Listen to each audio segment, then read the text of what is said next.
বলেছি, সব ক্ষেত্রে ইসলামে ঢুকতে চাইলে প্রতিটা সেক্টরে ইসলামকে বিজয়ী করা লাগবে নাকি লাগবে না? কোর্ট কাচারি থেকে শুরু করে, অর্থনীতি থেকে শুরু করে, আজকের বাংলাদেশের অর্থনীতির ভিত্তি হলো সুদ। আমরা কেউ সুদের আওতার বাইরে না। এই যে মাথাপিছু ঋণ আছে না 1.5 লাখ টাকার বেশি, এর বড় একটা অংশ সুদ নাই। এই যে সরকার ক্ষমতায় এসেছে, 6 মাস প্রায় হয়ে গেছে, আর 2 দিন মনে হয় বাকি আছে না? এই 6 মাসের মধ্যে সবচাইতে বেশি যে কয়েকটা খাতে খরচ করেছে, এর মধ্যে শীর্ষেই আছে সুদ। মানে ওই যে আগে নিয়ে রেখেছে সরকার, আগে যারা নিয়েছে, এখন নিলে নিজেরা পালাইলে কি হবে? দায়িত্ব জনগণের কাঁধে দিয়ে গেছে। তো সুতরাং রাষ্ট্র যতদিন আছে, জনগণ যতদিন আছে, এগুলো দিতে হবে। তো দিতে চাইলে ও মাগনা মাগনা হাদিয়া তো দেয় না, সুদের সাথেই তো ঋণ দেয়। তাহলে এবার সুদ পরিশোধ করতে হবে, করতে হবে, করতে হবে। আর সেই সুদের টাকা এই সাধারণ জনগণের থেকে উসুল করা হবে। এজন্য কর বাড়বে, এজন্য মোবাইলে টাকা ঢুকালেও পেরেশানি, যা ঢুকাবেন অধিকাংশই যাবে নাই হয়ে। এই সব জায়গায় এই যে ঝামেলাগুলো চলছে, এগুলোর মূলটা উপরে ফেলা লাগবে নাকি লাগবে না? নাহলে সুদের কারণে যদি গজব আসে, কে মরবে? শুধু সরকার? শুধু ব্যাংকার? না, সবাই মরবেন। কারণ সবাই তো এই পাপে জড়িত আছেন, কেউ ডাইরেক্ট, কেউ ইনডাইরেক্ট।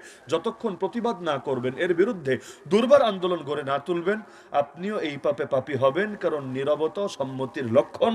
আপনাদের নীরবতাকে দলিল বানিয়েই ওরা জাকাত ভিত্তিক অর্থনীতি না চালিয়ে সুদ ভিত্তিক অর্থনীতি চালাচ্ছে।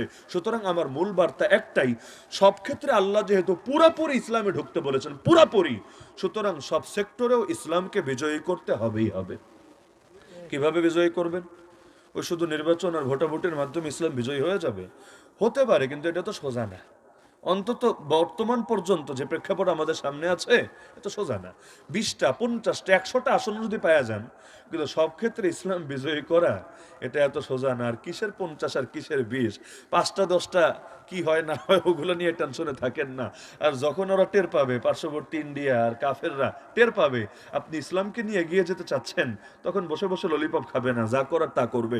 সুতরাং সবচাইতে বেশি দরকার জাতিকে রেডি করে, জনমত গঠন করে, গণ দাওয়াত দিয়ে দিয়ে জাতিকে প্রস্তুত করে এক গণ আন্দোলন, গণ বিপ্লবের পরিবেশ তৈরি করতে হবে।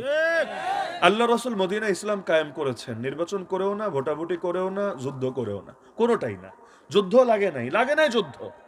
যদি লাগতো তাহলে কয়জন ছিল যুদ্ধ করার মতো? 1000ও তো হয় নাই মুসলমান। 13 বছরের দাওয়াতে মুসলমানের সংখ্যা 1000ও হয় নাই। ওই সময় যুদ্ধ করা লাগলে অবস্থা বেশ মুশকিল ছিল, বেশ মুশকিল। আর তখন তো সেফ জোনই নেই। যুদ্ধটা মানে পরিচালনা হবে কোন জায়গা থেকে, প্রস্তুতিও বা হবে কোন জায়গা থেকে?